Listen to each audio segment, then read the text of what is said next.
सर्वप्रथम मी शिवसेनेचे मुख्य नेते आमचे एकनाथराव शिंदे साहेब, महायुतीचे नेते देवेंद्रजी फडणवीस साहेब, अजितदादा आणि सर्व वरिष्ठ नेते आणि घटक पक्षाच्या सर्व नेत्यांना मी मनापासून खूप खूप धन्यवाद देतो की त्यांनी चौथ्यांदा लोकसभेचा उमेदवारी देताना माझ्यावर विश्वास ठेवला आणि बुलढाणा लोकसभा मतदारसंघाची मला या ठिकाणी उमेदवारी त्यांनी जाहीर केली।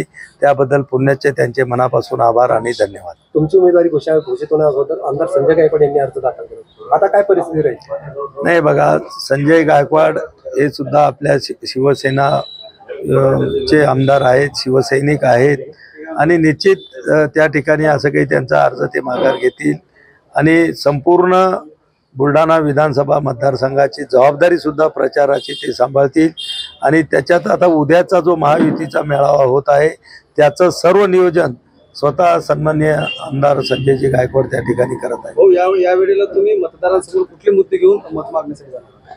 हे बघा, मी गेल्या 15 वर्षापासून जरी खासदार असलो तरी पहिली 5 वर्ष मी विरोधामधला खासदार होतो, पण 2014ला आदरणीय नरेंद्र मोदीजींच्या नेतृत्वामध्ये त्या ठिकाणी केंद्रात सरकार आलं, राज्यामध्ये फडणवीस साहेब मुख्यमंत्री झाले आणि खऱ्या अर्थानं 2014 पासून विकास कामे मोठ्या प्रमाणामध्ये या बुलढाणा जिल्ह्यामध्ये आम्ही करू शकलो।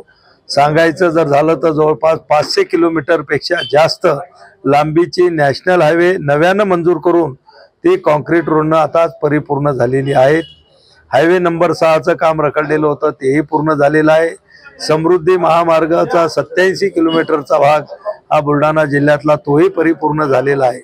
खामगाव जालना रेल्वे मार्ग गेल्या 100 वर्षाच्या अधिकपासून प्रलंबित होता, लोकांची जनभावना होती, मागणी होती, पण त्याला आम्ही गेल्या 10 वर्षापासून प्रयत्न केले आणि आता या वर्षी केंद्र आणि राज्य सरकारने दोघांनी त्यासाठी निधी मंजूर करून त्या मार्गाला मंजुरात दिलेली आहे। लवकरच त्या कामाला सुरुवात होणार आहे आणि त्यापेक्षा सगळ्यात मोठं जे माझं स्वप्न होतं की बुलढाणा जिल्हा हा आत्महत्याग्रस्त शेतकऱ्यांचा जिल्हा आहे आणि यांच्या शेतीला सिंचनासाठी पाणी मिळत नाही, म्हणून आमचा शेतकरी आत्महत्याकडे वळतो आहे। म्हणून शेतकऱ्याच्या शेतीला पाणी कसं मिळेल यासाठी आम्ही नदीजोड प्रकल्पाची मागणी 10 वर्षापासून करत होतो आणि खरंच मला या ठिकाणी सांगायला आनंद होतो, केंद्र आणि राज्य सरकारच्या माध्यमातून वैनगंगा, नळगंगा, पैनगंगा, खडकपूर्णा या प्रकल्पाला मंजुरात मिळालेली आहे आणि 2000 कोटी रुपये मागच्या अर्थसंकल्पामध्ये मिळालेले आहेत। 88,000 कोटी रुपयाचा हा बुलढाणा जिल्ह्यातील शेतकऱ्याला वरदान ठरणारा आणि समृद्ध करणारा अशा प्रकारचा हा मोठा प्रकल्प आहे। सरळ लढत कोणाशी असणार आहे?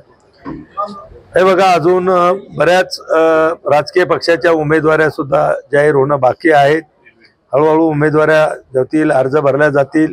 ज्या दिवशी अर्ज मागे घेण्याची मुदत संपेल त्यावेळेस या जिल्ह्याचं चित्र स्पष्ट होईल की त्या ठिकाणी किती उमेदवार राहिले, लढत कोणाकोणासोबत। हो, महाविकास आघाडीचे उमेदवार म्हणतात की धनशक्ती विरुद्ध जनशक्ती अशी लढाई होणार आहे, तुम्हाला काय वाटतं? मला वाटते तुम्ही जर गेले उद्या चिखलीला जाताना की मी जरी 15 वर्षापासून खासदार आमदार त्या ठिकाणी असलो तर माझं घर आणि त्यांचं घर पाहिल्यानंतरच तुमच्या लक्षामध्ये येईल की त्यांचा बंगला मोठा आहे की माझं घर मोठं आहे। मग धनशक्ती कुणीकडे आहे आणि जनशक्ती कुणीकडे। एबीपी माझा, उघडा डोळे बघा नीट।